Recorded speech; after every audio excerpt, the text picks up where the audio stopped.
안녕하세요. 연금불사 신녀입니다. 우리가 이제 12띠를 놓고 보잖아요.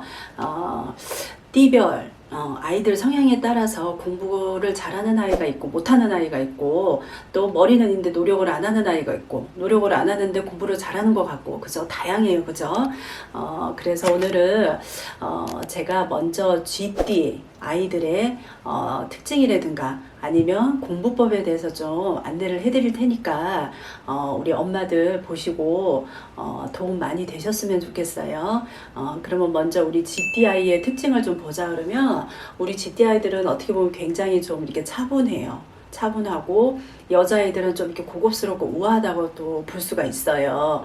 그리고 믿는 사람은 부모님밖에 없어요. 부모를 굉장히 신뢰하고 그리고 또 내가 부모로부터 사랑을 좀 이렇게 많이 받으려고 노력을 해요.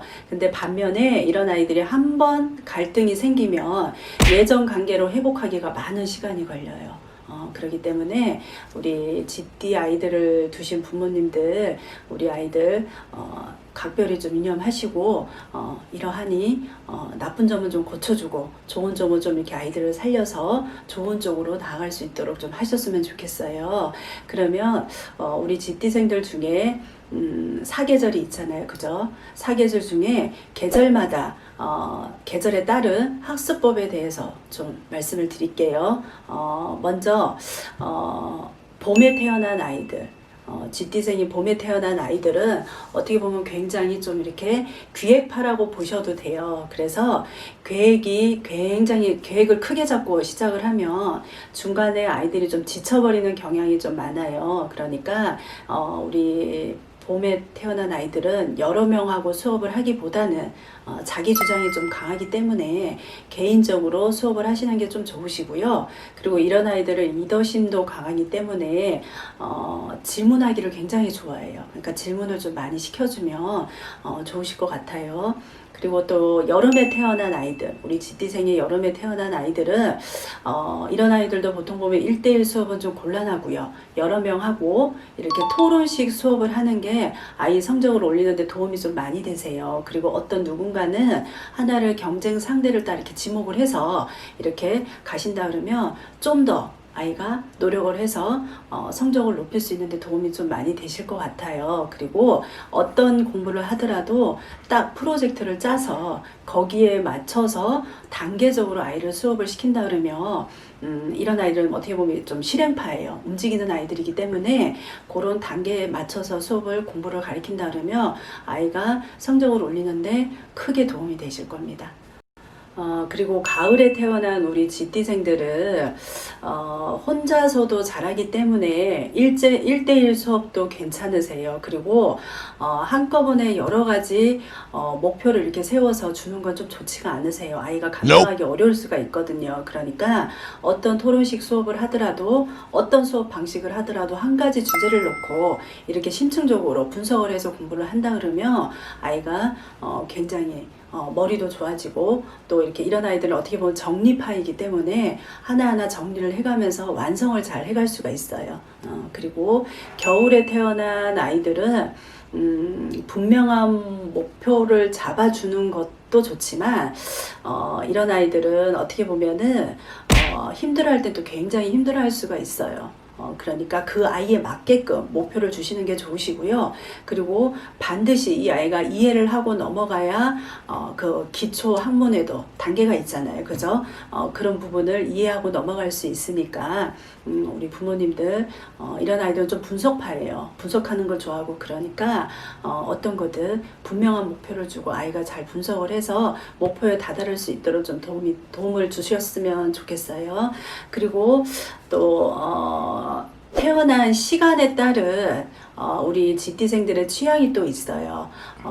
오전에 이제 뭐 새벽 3시에서 뭐 9시에 오전 9시에 태어난 아이들은 말로 하기보다는 글로서 쪽지로 남기는 걸 좀 좋아하고요.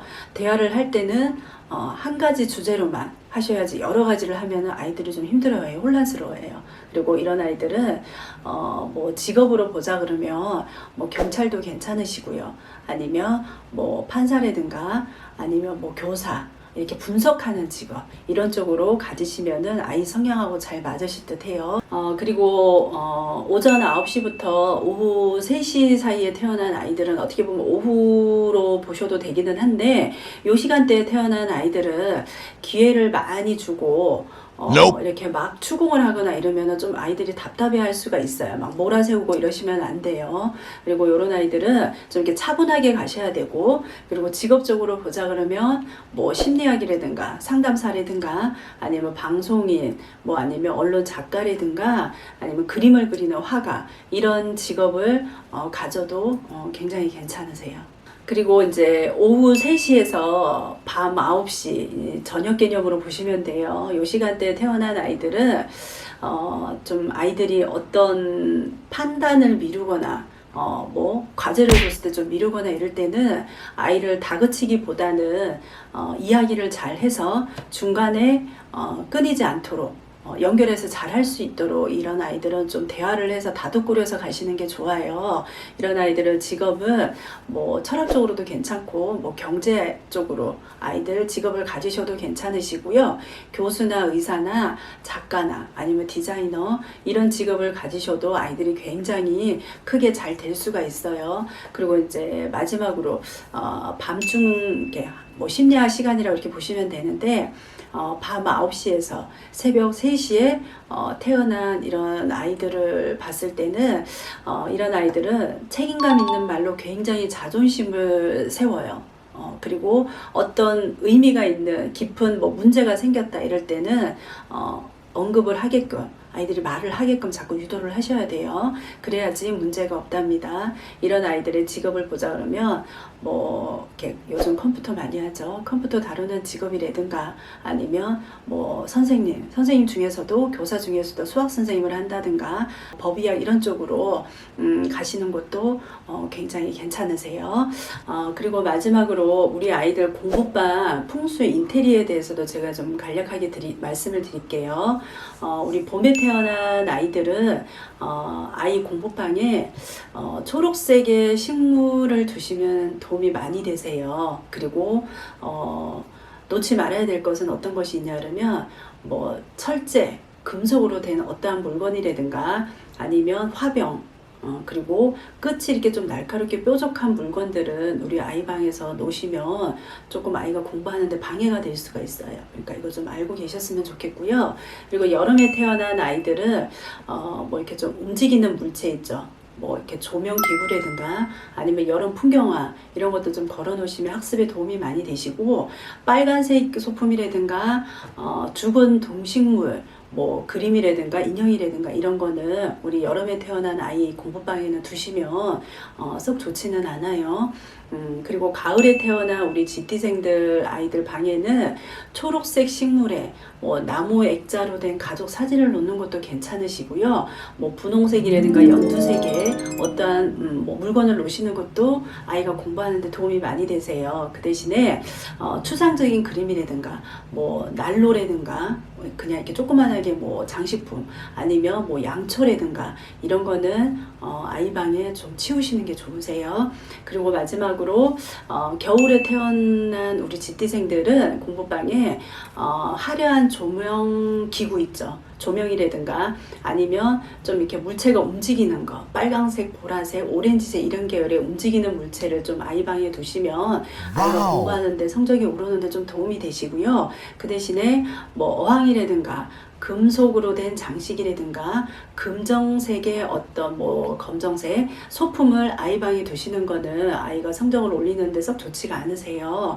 그러니까 이 부분만 좀 아시고 치울 건 치우시고 아이한테 도움되는 건 좀 방 안에 배치를 잘 해서 아이가 성적이 좀 많이 오를 수 있도록 우리 부모님들, 오늘은 제가 이제 영공불사 신녀가 GT생들의 학습법, 공부법에 대해서 간략하게 설명을 드렸으니까 우리 GT 자녀 두신 엄마들 오늘 방송 보시고요. 아이 방도 좀 둘러보시고 정리 좀 하시고 도움이 좀 많이 되셨으면 좋겠습니다.